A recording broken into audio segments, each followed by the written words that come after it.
the rest. Skylar, where is the money? Hello, welcome back to a video about video game that you enjoy, probably because you're watching this, and I hope you do enjoy it because I'm not.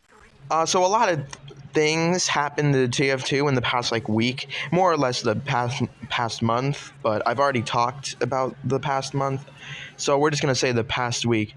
I'm gonna go over all of it here and all my thoughts. This is like a roundup. Yeah, just because I don't know.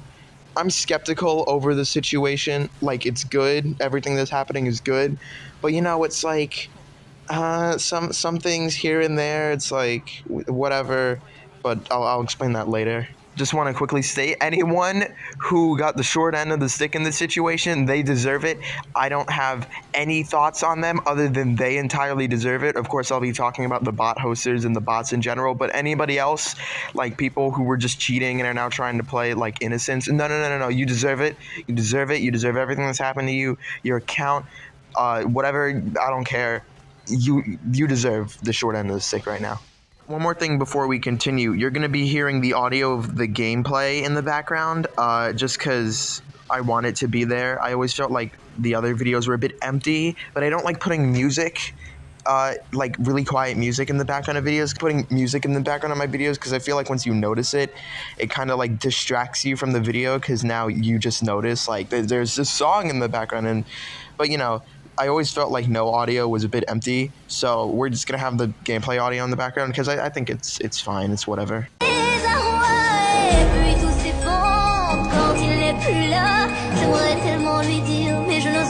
Right, so the ban wave, yeah. I'm gonna try and split this into 3 different parts, but the first part I want to talk about is I just kind of want to talk about the kind of general reaction people had to it, because it seems like the reaction was very off, probably not entirely what Valve expected, because they're getting rid of the thing that the people wanted rid of for years.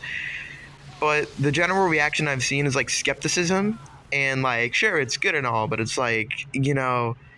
this is just part of it. This is just one step.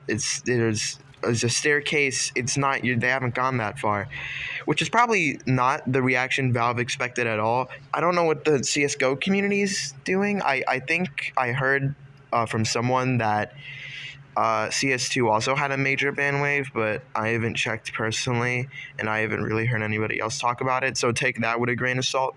But the general reaction has been pretty middle of the road. Everyone's happy the bots are gone, and the bot hosters are getting fair game. Play stupid games, win stupid prizes. Their accounts are gone, and anything they try to do now is gone. They're doing a bunch of shit. I don't know what a hardware ban is, but I'll figure it out later. But the general reaction is still this is still one step for 100 steps that they need to do, and that's entirely fair because they're right.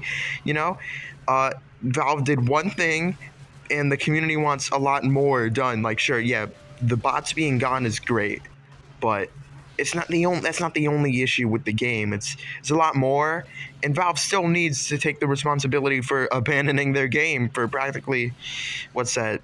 8 years now. The rumors, they've been working on this thing for 2 years now, so I guess they've kind of been abandoned it for 6 years. Who knows? That's just what I'm saying. But they're all right. One step in a giant staircase. Valve needs to get their shit together and needs to own up to responsibility.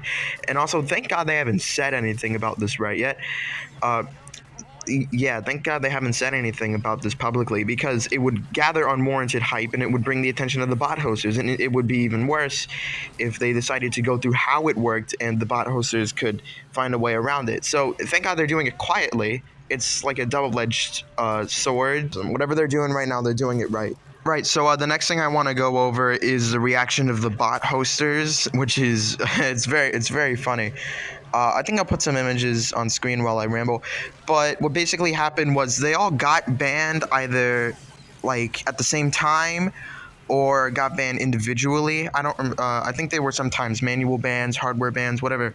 But what happened was they all got banned and then proceeded to cry about it on either their profiles or the Steam community discussion forums or Reddit or whatever, and it's sad.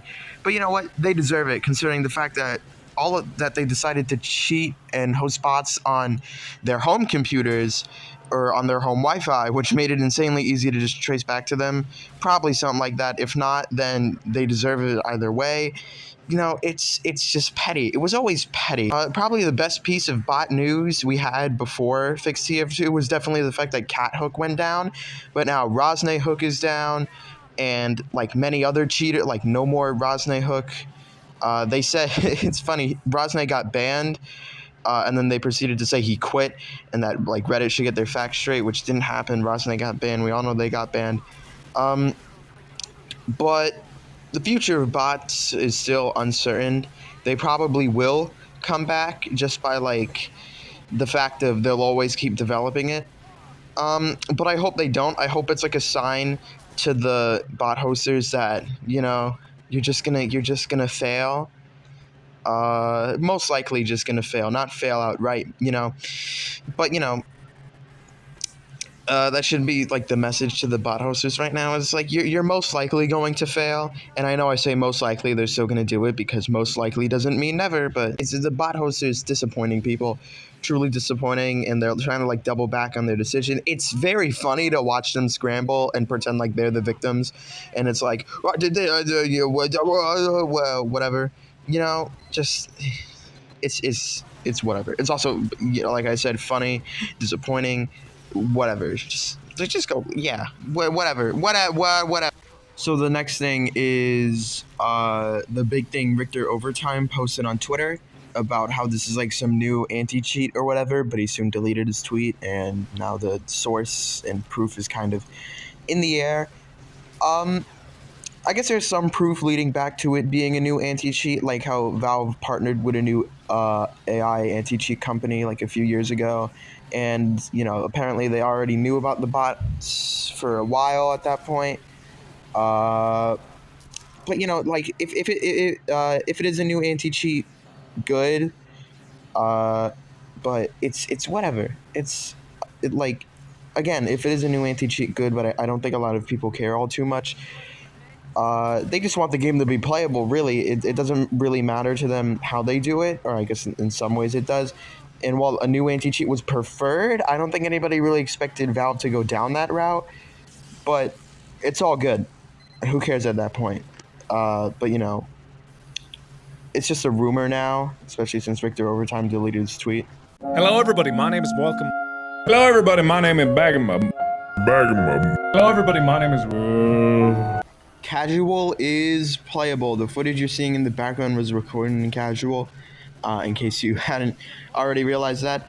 But yeah, casual is playable now. You can actually go queue into a server, play whatever you want. I'm not sure about the alternative game modes, like versus Saxon Hail, or Manpower, or Payload Race. Probably, from what I've seen, yes.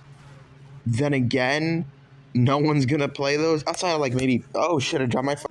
You're probably not gonna find a lot of alternative game modes open.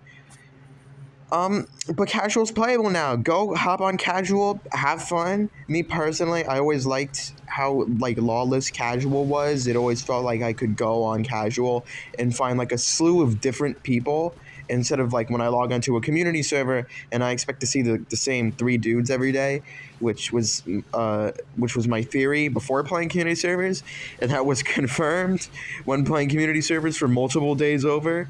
Because I just kept running into the same dude named Sand Particle, and if Sand Particle is watching this, you're pretty cool, dude. But yeah, casual's back. Go in and feel free to just fuck around and find out. It's back. You can play it for really as long as possible. Let's do it!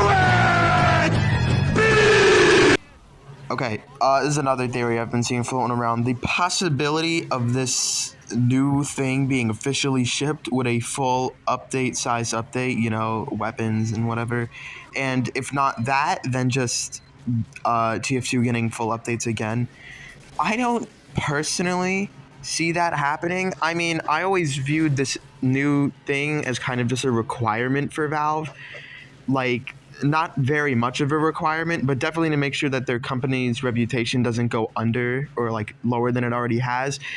Definitely, this is more of a, requirement for Valve to do rather than something that they just did out the kindness of their heart. So I don't really see full update size updates being shipped again, either until Deadlock comes out, which is probably, I don't know, next year, or everybody else at Valve gets bored on their projects and decides, or not everybody, but most people at Valve decide they got bored of their projects and go to work on TF2. Because, that's how Valve works. It's just work on whatever you want. I don't see fully fledged updates being a part of TF2 again, at least not for another year or two. Maybe like just a giant optimization update seems fair to me. Like if this were to be shipped in an official capacity, but I don't see update size updates being a thing for another year or two, maybe. I wish I'm probably wrong. Maybe I'm right. Maybe no one knows, but for now, I don't see this being a official big major update. Anyway, yeah, that's about it. That's really all I wanted to go over. End of video. Pull up thing. Put thing up there. Good time. I'm gonna eat this food instead of playing the game. Everyone here, I hope that you have the best life ever.